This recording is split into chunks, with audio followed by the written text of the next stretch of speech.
Yes, Red Zone TV kwoliwe bali kubanga okyatugoberera yonna gy'osinzira okubanga gy'otulabira kyokola kya mutawaana nnyo okubeera ng'okyali ku Red Zone TV. Wonna osinzira okubanga olabira omukutu guno nnyongera okwebaza gwe atannaba kubanga osubscribinga ng'oli mupya nja kukusaba kkirira wansi awo olaba ekigambo subscribe kikwateko osubscribinge ku channel eno kwata kade aka notification ate obeere nga tomisinga nsonga yonna era kajja kukuyambangako okujjukiza obeere ng'omu ku abo abasobola okumanyanga singa Red Zone TV etaddeyo amawulire gensoso kuwa ku makya oluvannyuma lwa gano obanga gano sinaba kubanga ngakuwa zibadde ensonga za Ssenyonyi zayogeddeko era zabadde ali mu kutangaaza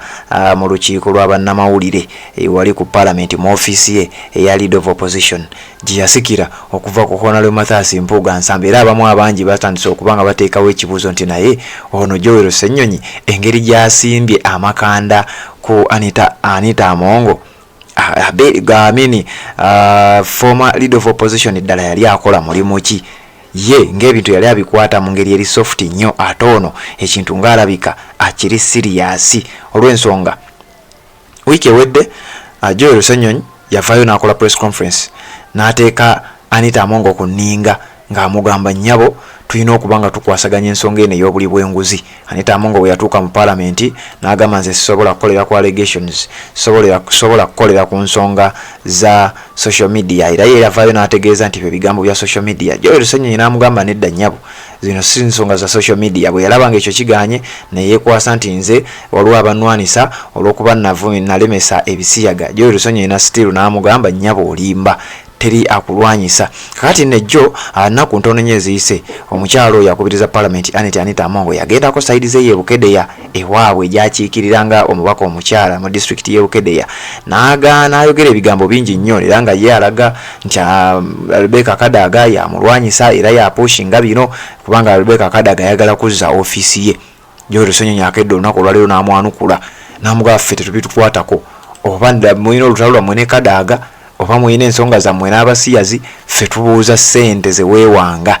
padiem n'ebirala by'owulira boogerako ffe bye twagala okumanya ffe tetulina nsonga yonna ku ebyo bye mwogerako era ffe twagala otuwe ansa ku nsonga zino ezigenda mu maaso. Anita Amongo nno kimutuddemu ekintu kino si kyangu yadde eddakiika n'emu kubanga wetwogerera ensonga zamulabuseeko dda kati nno waliwo amawulire agafulumye ngenda kuwaana olutambi era olulabe omukyalo oyo gw'olaba ye Vice President owa Museveni oyo omukyala bamuyita Jessica Alupo waliwo akabondo k'ababaka mu Parliament eno kali ku committee emanyiddwa nga Presidential Affairs Committee batudde ne batandika okuleeta ensonga endala mukyali ku Anita Amongo yekka omukyalo oyo Jessica Alupo mbu waliwo obuwumbi 4 n'obukadde 283 obwa siringi za Uganda 4.2 billion Ugandan shillings sente zino nga zaamuweebwa nga zakudonatinga na kuyambako mu nsonga ez'abaana oba nsonga z'abeetaaga obuyambi saidi zeeyo gy'ava naye mbwe abantu abasinga bali ku ground bagamba nti omukyalo ono sente zino tewali yazirabako Jessica Alupo Vice President era naye ekintu kirabika kyamulidde dda era nga wetwogerera ebintu bitandise okuba nga bitabuka era nga bagamba bwe zibanga donations mu district y'e Budaadiri gye yali alina obbitwala era nga yajja e Budaadiri yagenda mu district gye bayita Budaadiri n'asuubiza Budaadiri Girls School n'abasuubiza okuba donatingira computers n'abasuubiza okuba donatingira n'ebintu ebirala byonna nga badda ku ssomero kwe kumuwa sente oba ne bamwalocatingira ofiisi ya Vice President obuwumbi 4 n'obukadde 283 kati abali ku ground bagamba tewali yadde ekintu kyonna ekyali kituuse tewali yadde ekintu kyonna ekyali kituuse ku ground mu side z'e Budaadiri kati Ssenyonyi bw'abadde ayogerako ku nsonga zino agambye mbu Anita Amongo atandise okwekwata ku bisubi tuli yeekwasa speaker former speaker Rebecca Kadaga olala ne yeekwasa ebisiyaga kati ssaawa zino ate waliwo bino si bigambo bya Ssenyonyi wabula waliwo abantu abamu abagamba mbu Anita Amongo yandibanga yalwana okulaba nga ate bino abiyingizaamu Jessica Alupo naye nga sinaba kubanga ngenda wala kansooke nkuwa akatambi kano ddoboozi liyinza okuba liri wansi mukko ne nja kusaba oliwulirize Ssenyonyi nnyongereza ya interview oba press conference gyabaddemu njagala obiwulirize nzije tubeere nga tweyongereyo okutematema ensonga zino. Red Zone TV kwokyali webale kubanga okyatambula naffe.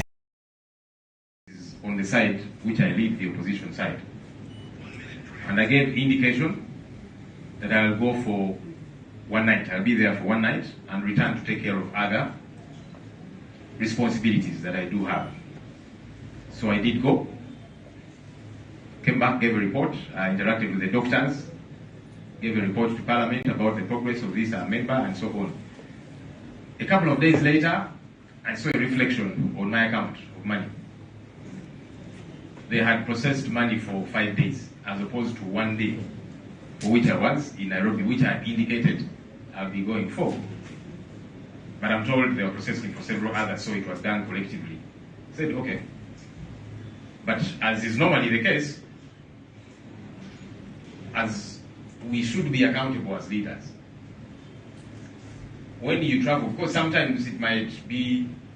you have gone somewhere and then you realize I need to return for some other engagements. You submit your boarding passes. We have an office here at Parliament called the Accountability Office,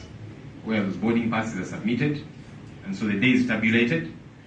Any extra days for which you were not where you were meant to be, they are deducted off your emoluments for the following month. And so I did submit all of that because I said, no, I was there for one night, so I should not be paid for 5 days. But that process delayed. And so the money was not deducted off the March emoluments. So I was told it will be deducted off the April emoluments. I said, no, I'm not going to wait for that.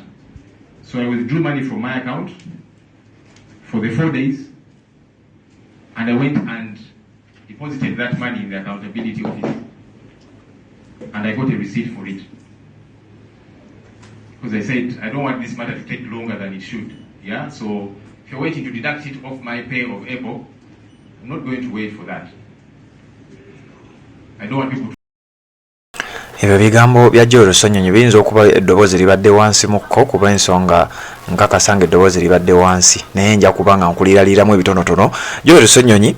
avuddeyo n'avumirira nnyo ekyokuba nti ssente y'omuwi w'omusolo esaasaanyizibwa mu ngeri eyo, naye kisinza okushokinga abantu nti ssente ezisinga obungi Speaker Anita Amongo z'abadde aspendinga ssente y'omuwi w'omusolo, ssente nnyingi zibadde ziyitira ku akawunti eziri feeke, naye ng'ezimu ku akawunti ezo ziri mu mannya ga Chris Obore. Oyo gwolaba mu kafaananyi wali ebbali, oyo Chris Obore yayandibadde omwogezi wa Parliament ku budde buno, era mujjukira ye yavaayo n'akonfaminga nti empuuga ssente twazimuwa era tabaako n'ensonga gye yeegaana, era n'avaayo n'ategeeza nti waliyo ne miliyoni endala ebina, kitegeeza mpuuga omukulu omuntu omu ziri miliyoni 9 ze yali ze yafuna oba ze yalya. Kakati njagala okuwa amawulire George Ssenyonyi atutegeezezza nti ssente ezo Anita Amongo z'akozesa zibadde ziyitira ku akawunti y'oyo omusajja n'abamu ku bakozi abalala abakola emirimu egya wansi. Oyinza ogamba abalongoosa, oyinza ogamba ba security guards, kati ng'akimanyi nti singa ssente ziyitira ku akawunti ye engeri gy'ali Speaker akawunti zaabwe ziba zirondoolwa. Kati ye omugezi tya ssente zino leka tuziyisize ku akawunti si zino. George Ssenyonyi aleese bwino munnayuganda yenna gwandiyetaaze okuba nga amanya ensonga zino nga bwe zigenda okuba nga zitambula oba nga bwe zitambula, obeere nga tosigalira mabega wa nsonga zino. Kyova olaba gwagobera Redison TV bino byonna ojja bimanya kubanga tugenda kuba tubikuleetera byonna, obeere nga tomisinga nsonga yonna. Gwe ate naba kubanga otugoberera sooka osubscribinge ku channel eno, okwate ne kadeka notification, tubeere nga tutambula ffenna. Redison TV kwoli tuwuliziganye mu updates eziddako kubanga tukyakuweereza.